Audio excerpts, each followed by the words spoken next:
Sailor Steve.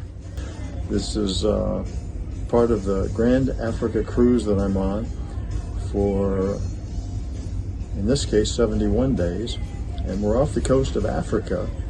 Namibia is the closest country. We're in Walvis Bay.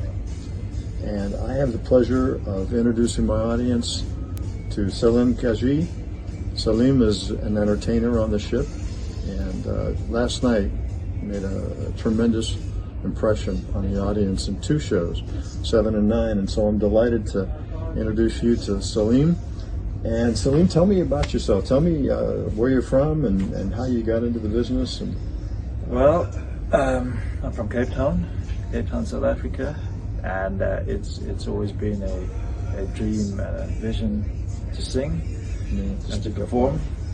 I started when I was 19 years old, after I had a lecture on singing by an opera teacher, and she said that if you have a diaphragm, a throat, and if you could speak, you could actually learn to sing. And I believed her, and she put me in touch with a singing teacher who was an opera teacher, and she began training me in the classical style of singing, which I hated at first, but she developed my voice over the years, and I started doing musical theatre and bigger shows, and eventually I was signed with EMI Music after I worked with a producer on a couple of songs, and then I started doing my own shows, big orchestra concerts in South Africa, and I've been privileged to travel. I've performed in the US, in Connecticut, Perth, Australia,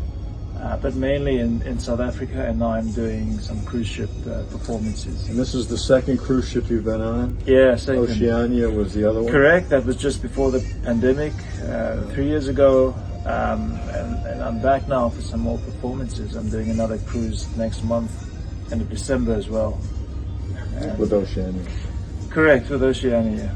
Well, for the audience, tell them what it's like. This is your second day on the ship. What's it like being on a cruise ship like Holland America's Zaandam? Yeah, it's a different world. It's a very contained world. Life is slow.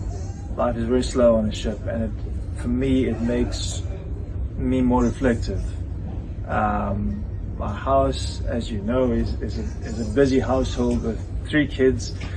So for me, it's just nice to lay back a bit and just get a different perspective on life. It allows my thoughts to flow, and everything moves in slow motion. You know, the biggest decisions of the day is where and what time you're going to eat and what activities you're going to do. Not that I've been doing too many activities. I've been reading and preparing for my show, but my experience is that the cruise just allows your mind to wander and your mind to reflect and to look back and take stock of your life. So for me, that's a great thing.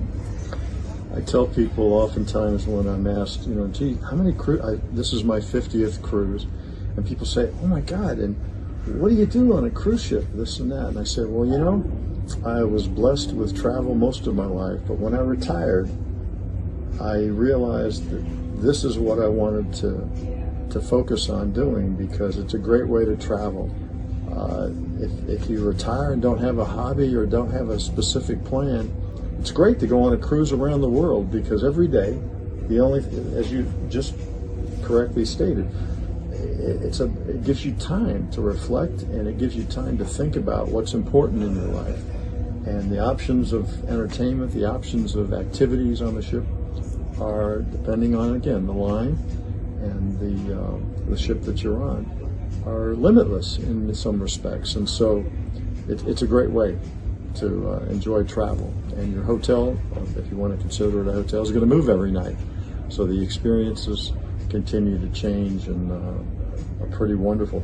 Tell me about the preparation. You mentioned that in preparing for the show, how is it different to prepare for an audience at sea on a ship than it is maybe in a club in Cape Town where you might have performed? Well, I don't really do clubs. I do theatre performances, and it's pretty similar. In fact, it's the same show that I perform back home. But I sort of edit the show and pull out different songs and tailor it to produce 2 shows for the ship.